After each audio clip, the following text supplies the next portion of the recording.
Ang unang kabanata ng ikalawang sulat ni San Pedro.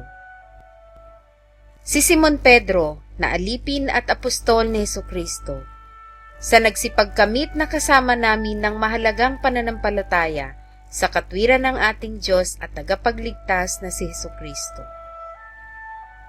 Biyaya at kapayapaan ang sa inyo'y dumami sa pagkakilala sa Diyos at kay Jesus na Panginoon natin.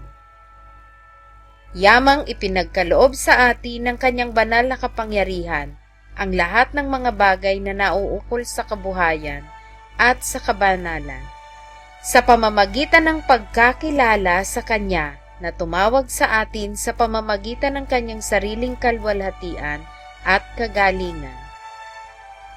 Na dahil dito ay ipinagkaloob niya sa atin ang Kanyang mahalaga at napakadakilang pangako, upang sa pamamagitan ng mga ito ay makabahagi kayo sa kabanalang mula sa Diyos, yamang nakatanan sa kabulukang nasa sanglibutan dahil sa masamang pita. Oo, at dahil din dito, sa pagkaragdag sa ganang inyo ng buong sikap, ay idagdag ninyo sa inyong pananampalataya ang kagalingan, at sa kagalingan ay ang kaalaman, at sa kaalaman ay ang pagpipigil, at sa pagpipigil ay ang pagtitiis, at sa pagtitiis ay ang kabanalan, at sa kabanalan ay ang mabuting kalooban sa kapatid, at sa mabuting kalooban sa kapatid ay ang pag-ibig.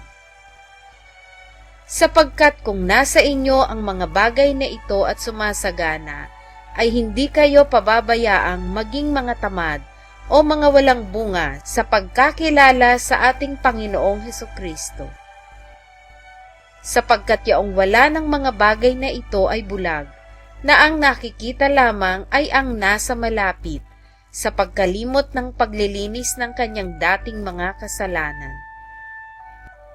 Kaya mga kapatid, lalong pagsikapan ninyo na mga panatag kayo sa pagkatawag at pagkahirang sa inyo, sapagkat kung gawin ninyo ang mga bagay na ito, ay hindi kayo mga titisod kailanman. Sapagkat sa gayon ay ipinamamahaging sagana sa inyo ang pagpasok sa kahariang walang hanggan ng Panginoon natin at tagapagligtas na si Hesukristo. Kaya't magiging handa akong lagi na ipaalaala ko sa inyo ang mga bagay na ito, bagamat inyong nalalaman, at kayo'y pinatitibay sa katotohanang nasa inyo. At inaakala kong matuwid na samantalang ako'y nasa tabernakulong ito, ay kilusin ko kayo na ipaalaala ko sa inyo.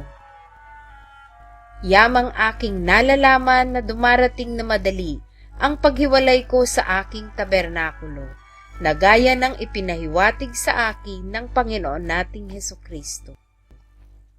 Oo, pagsisikapan ko na sa tuwi-tuwi na, pagkamatay ko'y inyong maalala ang mga bagay na ito.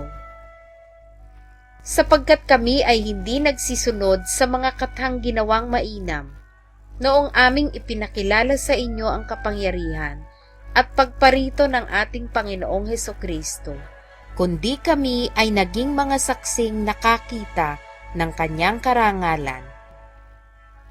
Sapagkat siya'y tumanggap sa Diyos Ama ng karangalan at kaluwalhatian, nang dumating sa kanya ang isang tinig mula sa marangal na kaluwalhatian.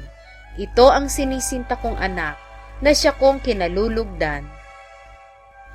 At ang tinig na ito ay aming narinig na nanggaling sa langit, nang kami ay kasama niya sa banal na bundok. At kami ay mayroong lalong panatag na salita ng hula, na mabuti ang inyong ginagawa kung ito'y inyong sinusundan, na gaya ng sa isang ilawang lumiliwanag sa isang dakong madilim, hanggang sa pagbubukang liwayway, at ang tala sa umaga ay sumilang sa inyong mga puso. Na maalaman mo na ito, na alinmang hula ng kasulatan ay hindi nagbuhat sa sariling pagpapaliwanag. Sapagkat hindi sa kalooban ng tao dumating ang hula kailanman, kundi ang mga tao ay nagsalita buhat sa Diyos na nangaudyukan ng Espiritu Santo.